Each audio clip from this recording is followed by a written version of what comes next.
You know, there are three years in our liturgical cycle, A, B, C for Sundays. And then in the weekly session, there are two, year one, year two.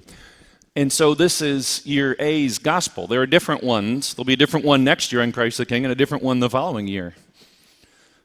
As a priest, sometimes you can go back a couple years and borrow your homily from a few years ago. Hope people don't remember it. This is a tough gospel.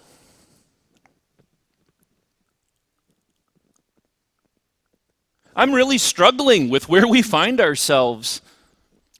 And I don't know about you, but I feel like on some level, like we're going down this slide, and I don't know how to dig my heels in to slow it down.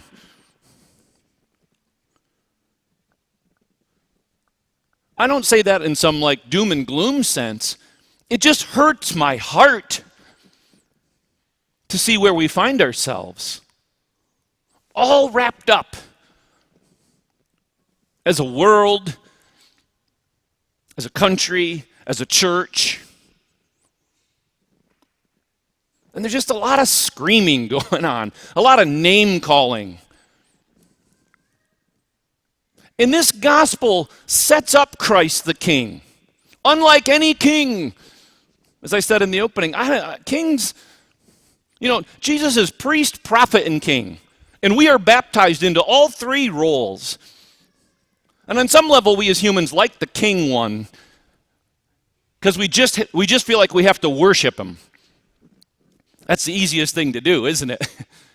Show up, sing some songs, get the Eucharist, hear some readings, fist bump for sign of peace now, head home. But that's not what Christ the King sets up for us. We have parishes called Christ the King. I've never seen a parish. I used to preach all over the country. Never been to Christ the Prophet parish. Christ the Prophet is the one that disturbs us. He's the one that gets killed. Right? It's what he said. It's what he pushed people on. They said, that's it. We can't have it. Spoiler alert for next year. The year B gospel is that conversation with Pilate, where Pilate says the dumbest thing possible. What is truth? And I often remind people, Jesus didn't possess truth. Jesus is truth. So the irony of, we both have truths. What is truth? Me. Jesus didn't possess power. Jesus is power. And we've never done well with power. Just read a history book, or just read a newspaper. And this gospel sets up something very profound for us, which is, you can't do it. I can't do it. Which group do you identify with in this story? Because the end is pretty profound. Have you fed the hungry, given them drink, clothed the naked? I passed two people on the side of the road yesterday with a sign. Passed them right up. Am I eternally damned now? The point of the story isn't that. It can't become the weapon with which we destroy. Or we're just like Peter the night before it's all over. He cuts off the ear. Did Jesus say, thanks, Peter? Thank you for standing up for truth and power and God's goodness. On the contrary, put that away.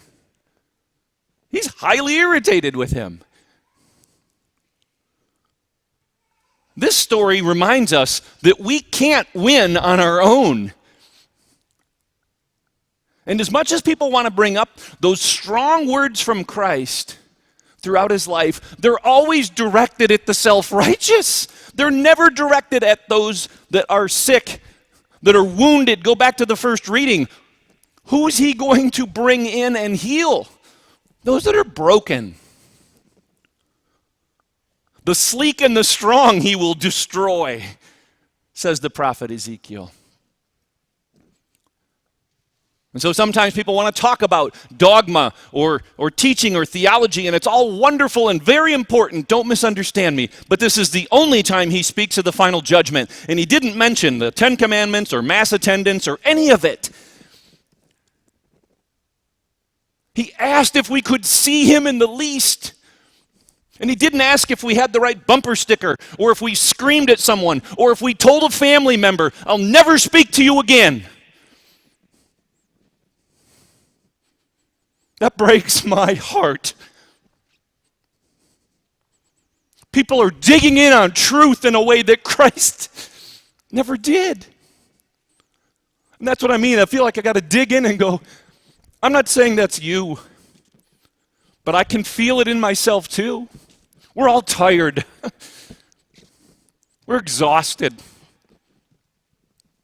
We've never been so polarized in some ways, and in other ways, we're just repeating history. But the guy we say we worship had a very particular way of approaching this. When power took flesh, it did it in humility. It showed up as a child that had to be taught how to eat and walk and talk. That's of no benefit to God. That's of benefit to us. The God that made the universe, this King of the universe that we worship today and every day, asks something profound of us. Who will come to us in simple bread and wine today? We cannot miss this. Here's this revelation of the judgment. And when we're honest and listen to the categories, the best we can come up with is, we're good goats. We're good goats. We mean well. We miss opportunity. And hopefully that leads us to the space that he had. He lays down his life for us. It does nothing for him. At every step of his life, he challenges it that way. When he assembles the 12, in there's a tax collector, loser, evil, selfish, awful human, a zealot. It's debated what that actually meant, but the zealot party, their modern day equivalent would be ISIS. They were absolute terrorists. We can't say for certain that Simon was in the zealot party. We're not exactly sure what was meant by that. He picks Judas? She says, well, he had to because that's how the thing got fulfilled. Okay, that's a great oversimplification of who he brought together. And so if we're going to worship Christ the King today, we better be prepared to live as he lived. Because that's what he's always asked of us. I'm sorry to be so animated because what strikes me is how much more I need to do it myself. How much more we need to do it as a church. If we say this is our guy, this is our king, then we have to kneel down, bow down. It's so profound to us that anytime with the creed, right, we bow as we think of the God who took flesh. It's got to ask something pretty major of us. And yet, when we look around, if you're not on the internet looking at Catholic internet stuff, don't. There's a lot of screaming and name-calling and self-righteousness. And again, don't misunderstand me. The truth is very important, but we defend the truth the way you defend a lion. You get out of its way. Christ the King doesn't need that from us. What he needs is for us to follow him. And that's all he ever asked. Follow me. But most of us are astute enough to go, wait, if I follow you, it's going to take me to the cross. I'll just stand on the side and cheer you on. But we can't. And it brings us back to the question, here's the judgment. Are you ready for it? I am not. In that, at best, I'm a good goat. I got 2 strikes against me just on yesterday.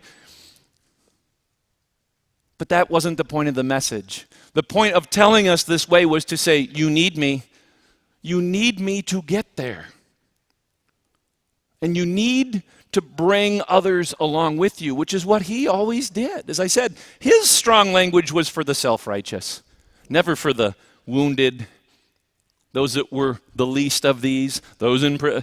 He's where he said we'd find him. And so whatever it is that's important to you, whether it is, there's always going to be some crisis in the church. There's always going to be some crisis in our politic. There's always going to be some crisis in our world, even how we treat our planet. But the question is going to become, are we reaching out as Christ did? Or are we just hunkering down and swinging a stick? They're two very different models. And the one that we worship is the one crucified.